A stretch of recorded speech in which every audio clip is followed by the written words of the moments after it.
Hello and welcome back to Markets and Morality, an IA show where we explore contradicting opinions within the classical liberal free market tent. I will be your host, Adam Bartha, Head of International Outreach here at the IA. Today's episode will have a slightly unusual setup. Rather than two guests completely disagreeing with one another and calling for different policy proposals, we will have two experts who are rather in alignment today, but they wouldn't have been 5 years ago. Who changed their mind and why? Well, you will see shortly. Today's discussion will revolve around a rather new scientific field called behavioral economics. And if the expression doesn't tell you much, you're in good hands because one of our speakers wrote a whole book about it. It's my pleasure to introduce the author of Escaping Paternalism, Glen Whitman, who is a professor of economics at California State University. His research interests include microeconomics, applied game theory, and economic methodology. But we invited him for the show because of his current policy interests, which include paternalism and healthcare legislation. I'm also very happy to welcome our own paternalism expert here at the IA, Chris Snowdon, who is the head of lifestyle economics unit at our institute. He's also the author of numerous books that focus on pleasure, prohibition, and dodgy statistics. Chris also edits the European Nanny State Index, which measures lifestyle freedoms across the whole of Europe. Gentlemen, it's great to have you here. Welcome to the show. Thanks for having me. Nice to be here. Chris, nudge theory is very much a key component of behavioral economics. Could you outline for us what nudge theory actually means and why it could be perceived as a practice that's in line with classical liberal principles? Yes, I mean, the basics of it are that people are not as rational as economists assume, and that they're irrational in quite predictable ways.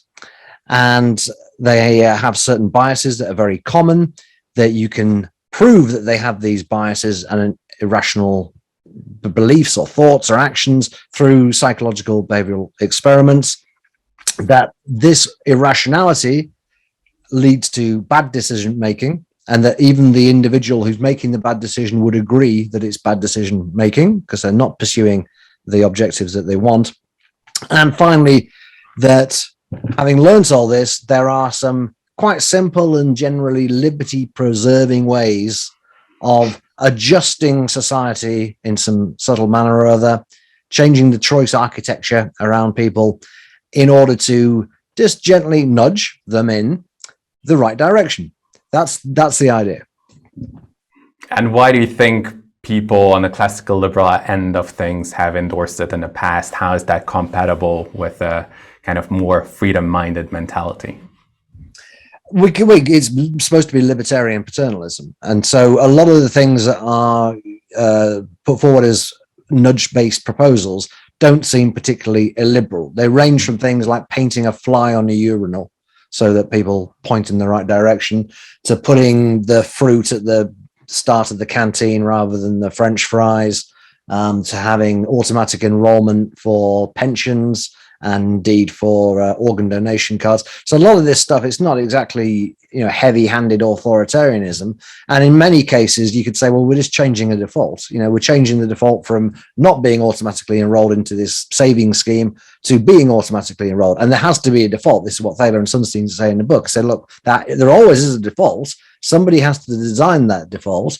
We just think it would be better if the default works in favor of the latent desires of the vast majority of the population. Glenn, that doesn't sound too bad, but you wrote a whole book criticizing it. What's your main critique, and why do you think that it goes against the principles of a free society to nudge people towards better outcomes? It's a hard thing to answer that question, because in the book, which, by the way, I wrote with Mario Rizzo, my longtime co-author, and so I feel I have to mention him. And the book goes through a litany, or kind of a gauntlet of concerns, starting off from the very philosophical and conceptual all the way to the very practical and applied and policy oriented. And so it's difficult to say, here is the one criticism. But to focus specifically on the question of why libertarians or classical liberals should not necessarily jump on this boat.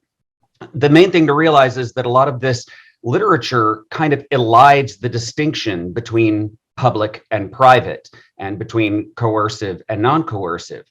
And so, for instance, when we're talking about something like whether to have automatic defaulting of people into savings plans, there's often not an explicit discussion of, well, is this something that is being done by employers voluntarily and other employers could choose to do differently and people could choose different employers, possibly at least in part influenced by that?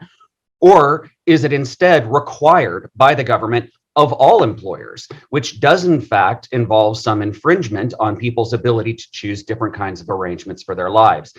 To take another example, take the cafeteria placement of foods example. Well, nobody has ever denied that a restaurant has the ability to place things in the order that they want. In fact, it would be fully libertarian and classical liberal for a restaurant to ban desserts entirely and to offer only what they regard as healthy food, or to be a vegan restaurant. None of that implicates questions of liberty. The question is whether we're going to have that take place in a more competitive environment, meaning we don't have a single set of defaults that has to be imposed on everybody from on high, but instead we can have a kind of ecology of different firms, different individuals, different households adopting their own different methods of trying to shape their behavior and the behavior of other people who choose to associate them with them. Does it actually matter how easy it is to switch from the default? So your argument and your critique seems to be against kind of governments forcing private corporations and individuals to set the default. But if the default is incredibly easy to change, is the argument as strong as compared to a scenario when the argument is that, okay, you have to make a serious effort to go out of your way and buy certain foods in a cafeteria or opt out from a private pension system? It seems to me that the behavioral paternalists are kind of trying to have it both ways here. On the one hand, they're saying that these interventions are going to make a big difference, that they are going to shift people's behavior in important ways. And on the other hand, they're saying, oh, it's so easy to opt out. It is just extremely low cost, really no cost at all. And I think those two things are in tension with each other. It might be a lot more difficult for people to muster the self-control or muster the effort or the time that it takes to be able to make those shifts. So again, we don't necessarily want a single decision that's imposed on everybody. In that kind of circumstances, we want a more competitive environment where it's possible for things to change. Glenn, if I can chip in, I don't think, having read your book, which is excellent, by the way, absolutely fantastic book, having read the book, I know that you don't deny that people have biases and people are irrational and people are ignorant and all this kind of thing.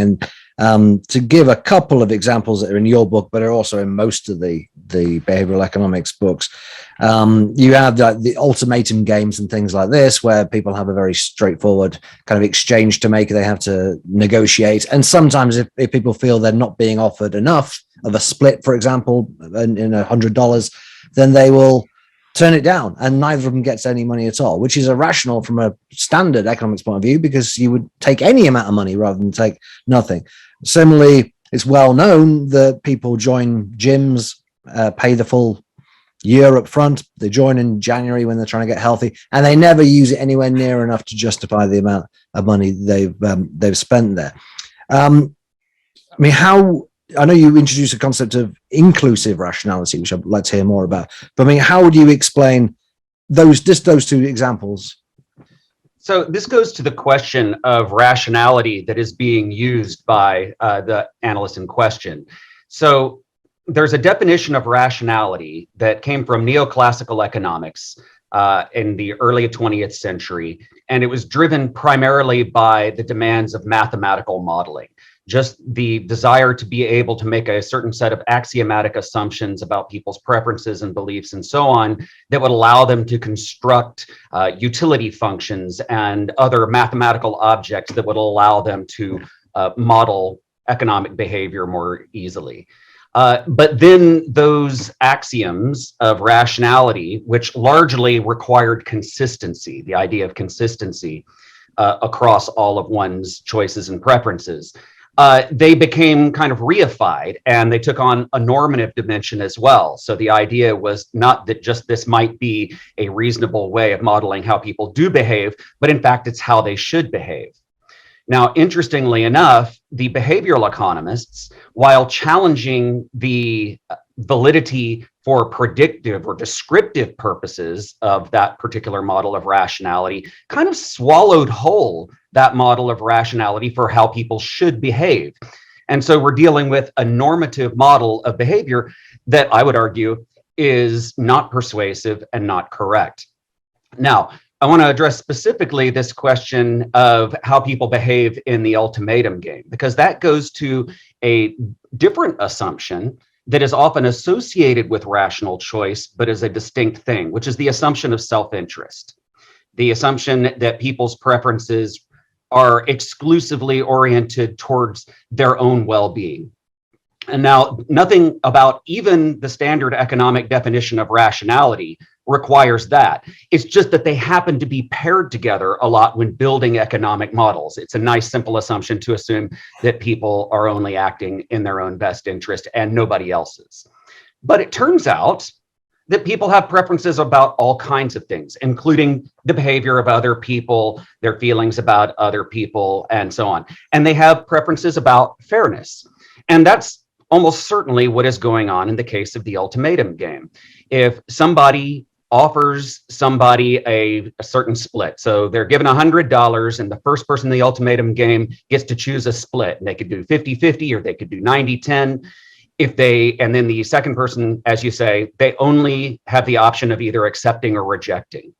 Well, if they get offered a pittance, if they get offered only $10 out of the 100, and there doesn't seem to be any good justification for that, they very well may decide that according to their preferences, they're willing to sacrifice that $10 for the value of sending that other person a message, for the value of upholding some idea of fairness that they have. There is absolutely nothing irrational about doing that. It just means that the old assumption that people are strictly self-interested is wrong.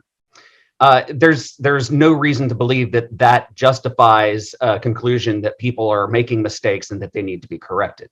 Now, the second example that you bring up is more interesting and more challenging from the perspective of whether it might justify some form of paternalism, and that's the case of gym memberships. So people join gyms and they get a membership that's automatically going to deduct a certain amount of money every month from their account, or maybe they pay a large amount up front, and they don't use that membership often enough to end up justifying that amount of money. They would have paid less money if they had just paid on a per trip basis.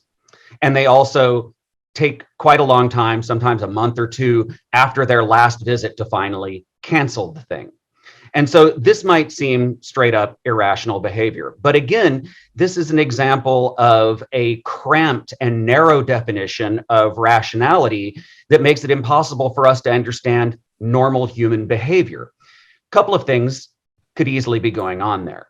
The first thing to realize is that people try to constrain and affect their own behavior to control what they themselves identify as certain kinds of bias that they might have. And so, for instance, somebody who wants to start exercising and they believe that they need to start exercising more, they might realize that having to pay every single time that they go to the gym and having to go through not just give the money for that, but also go through the process of doing that each time, that creates a certain cost to them, and that might deter their future self from going to the gym. And so people will make commitments like this as a way of trying to shape their own behavior. Interestingly enough, it is the behavioral economists themselves who have said, well, okay, people might be present biased in some way and require some correction. Well, this is people perceiving their own present bias and then coming up with a device in order to control their own behavior and to restrict the effect of the bias. All right, so that's the first thing that's going on, is that people are deliberately choosing and maybe paying for a type of gym membership deliberately for the purpose of manipulating their own behavior. The second thing to realize is that people don't automatically know everything about the world, and they don't automatically know everything about themselves. People are engaged in an ongoing process of learning, including learning about their own foibles, learning about their own preferences, learning about their own strengths and weaknesses. And so people will experiment with different things, different models of how to shape their own behavior to see what happens. And so when somebody joins a gym for the first time, they might be thinking, let's try this out. Let's see what's going to happen. Let's see if doing it this way is going to shape my behavior in a particular way, in a way that I hope. And maybe what they find later is that it doesn't. And eventually, once that sinks in, once they realize, okay, that's the kind of person I am, and maybe this commitment is not going to change my behavior as much as I hoped, then at that point, they finally drop out of the program. So to me, this doesn't strike me as irrational behavior. It strikes me as individuals at least possibly engaging in a process of experimentation and learning about the self over time. Good answer indeed. Can I ask you about some specific, I don't know if you call them nudges, because some of them are a bit more coercive than that, but just this week in the UK, the government has introduced mandatory calorie labeling in large restaurants. They exempted the small ones because they realized it was going to be too expensive for people to comply with it. I know it's something you mentioned in the book. What's your problem with that kind of legislation? Well, it's just giving people information, right? Yeah. So I should start by saying that I'm not adamantly opposed to calorie labels. I've used them myself and I've appreciated them. But my main question here is this really a nudge? Are we really using behavioral economics here at all? Because mainstream neoclassical economics told us that people can make better decisions when they have better information. So this is no surprise at all. And we haven't learned anything new from behavioral economics on this front, that better information can change people's decisions. So then the question to me is, what is the purpose in presenting it as such? Why do paternalists like Cass Sunstein and Richard Thaler constantly give this incredibly innocuous example as their first case? And I think there are a couple of things going on. One of the things going on is it's a rhetorical strategy. It's kind of a debate strategy, because the idea is to characterize something that most of us don't think of as paternalism. They think of it as just being helpful, having some good information, characterizing that as paternalism, so that then they will have established that thin end of the wedge to be able to say, well, you accepted this, how about a little bit more? Here are some more things that you might be willing to accept under this umbrella of paternalism. The second part of what's going on is I think they're coming from a different set of underlying assumptions. I think one way to put it is to say that behavioral paternalism has a complicated relationship with the truth.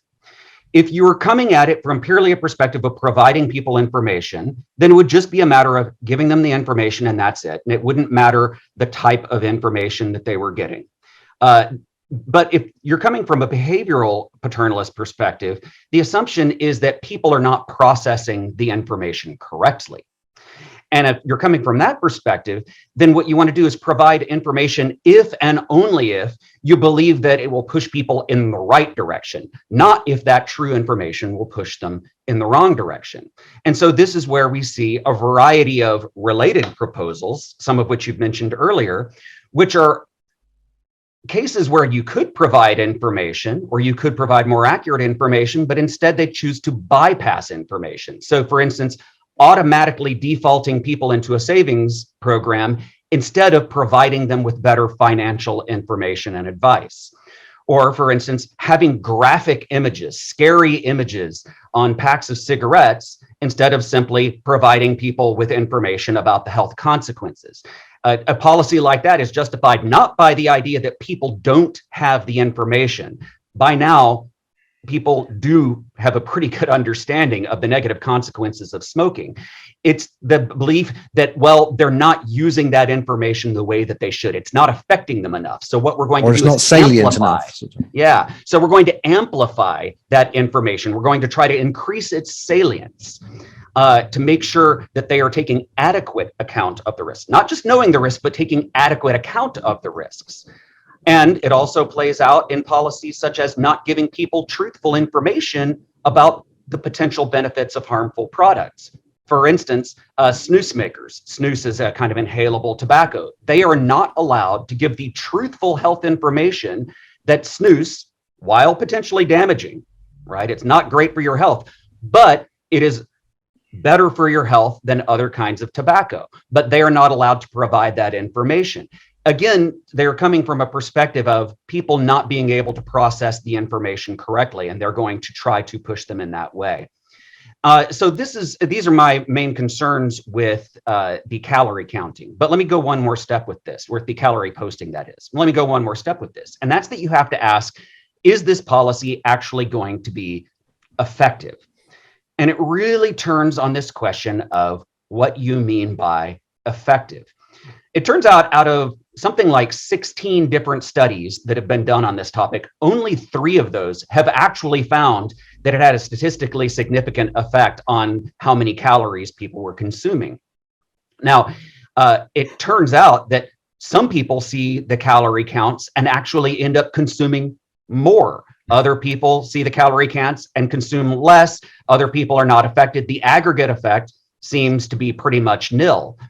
And that should be the end of the story if you were really coming from a perspective of respecting people's subjective preferences, which the behavioral paternalists claim to be doing.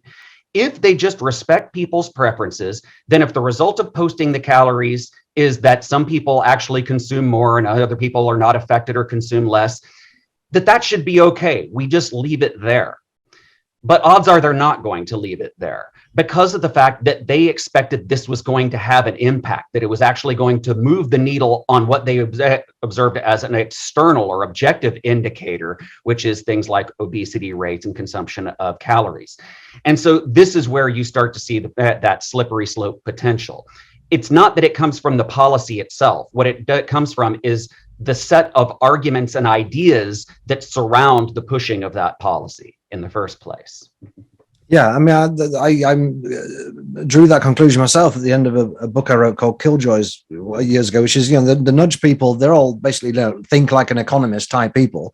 So, well, educate them about economics, right? I mean, presumably these people don't need these nudges because they think in a logical economist way. Why not just teach a bit more economics? You're also right, of course, the calorie count thing is basically, it's just information, whether it works or not. And I agree, the evidence suggests it doesn't really work. It's just information. It's not really a nudge. And in fact, nor are some of the other most famous so-called nudges. The fly on the urinal I mentioned, that's not a nudge. I mean, sorry, it is a nudge, but it's not a paternalistic nudge. Unless you're actually cleaning the toilets, there's nothing paternalistic about it. And the organ donation thing, well, you're going to be dead by the time that kicks in. So there's nothing at all paternalistic about it. So most of this stuff is either not libertarian, not paternalistic, or not a nudge. Can I ask you about the paternalists themselves, though? And I don't necessarily mean Thaler and Sunstein, who write lots of books and do very well for themselves, but the paternalists who dedicate their lives, in some instances, sacrificing income to do it, to stop people gambling or to stop people smoking or to try to stop people losing weight. As I say, I'm leaving aside the professional zealots, of whom there are many. But how does kind of basic, even inclusive rationality account for people being obsessed really with the lives of others and wanting to change other people's lives? Is this just another utility function? Yeah. I mean, I suppose that's the simple answer, is it's just utility function, but I'll try to do better than that. I mean, this really goes to the question of not just, modern new behavioral paternalism, but old style paternalism as well, which of course has been around for millennia. My best guess on this, and this is stepping outside my area of expertise, but I tend to have an explanation from evolutionary psychology, which is to say, people, evolved in these contexts where they were in a family or clan or tribe kind of setting. And in that kind of setting, your survival very much depends on the behavior of the other members of the group. So if another member of the group is not taking care of themselves, making unhealthy choices or what have you, if that person might be making it so that this group is less likely to be able to provide for itself in the future. And so I think that built in a natural psychological tendency to constantly be in each other's business, to constantly be worrying about what those around us are doing. And then when you take people evolved in that context and you put them in modern civilization, it's easy for that to become kind of overextended. So it ends up being not just being in the business of my close family and my neighbors, but also being in the business of everybody over the entire polity. So I think that's part of the story. I would also add that, go ahead. So do you think the answer is more anthropological than based on economics as such? I think that's true. I mean, I think there's another piece to it, which, well, there are a couple of other pieces to it. So one other piece to it, I think, is, look, most people are not intellectuals, nor do they need to be. They just need to run their own lives, right? But, in a modern democracy, we are constantly asking them to have opinions about things that are, much bigger than them. And I'm not here to criticize democracy, but this is one of the difficult things that a democracy has to deal with, is that you have lots of ignorant and uneducated people, at least ignorant and uneducated about a lot of the things that they're expected to have opinions on. And one of the things they're expected to have opinions on is things like this. And fundamentally, where I come from, and I think most of the economics profession, indeed, at least nominally, the behavioral economist, is from a perspective of subjectivity. Subjectivity means your preferences are your preferences. They don't have to be the same as anybody else's preferences. Ultimately, the standard of goodness is how well you're achieving your own values, whatever they might happen to be, provided that you're not damaging other people around you, right? But subjectivity is just that idea that you have these idiosyncratic preferences, and that's the real standard of value. But I don't think that's a typical way of thinking for most average people just going about their lives. I think a kind of more natural way for a lot of people to land is on an idea of an objective idea of good and bad and right and wrong. And again, that may come from evolutionary psychology. And so that's just an easier place for them to land. And then I think that those kind of policy preferences get enacted.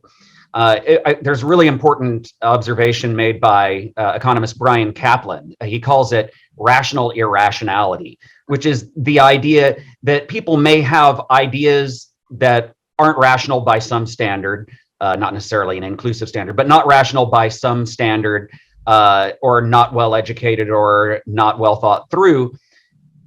But that whether they correct those wrong beliefs or insufficiently justified beliefs is a function of the costs that they bear.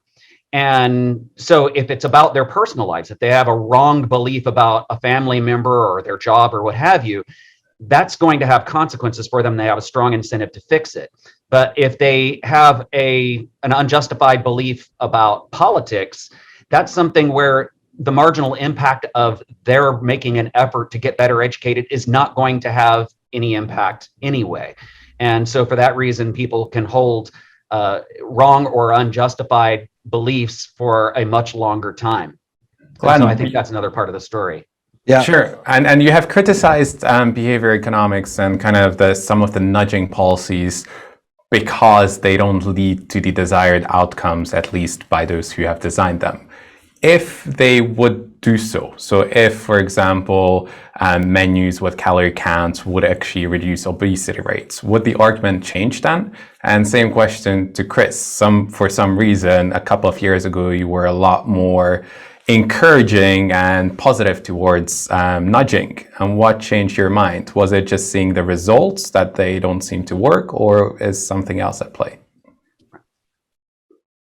I think to answer that question, I need to go back to this issue of subjectivity, right? If you really believe in the subjectivity of values, then obesity or not exercising enough, these are not objectively wrong things. They involve trade-offs. And so as an individual, I have to decide how much momentary or present pleasure I need in order to justify what losses I might experience in the future. And how I make that trade-off is fundamentally subjective.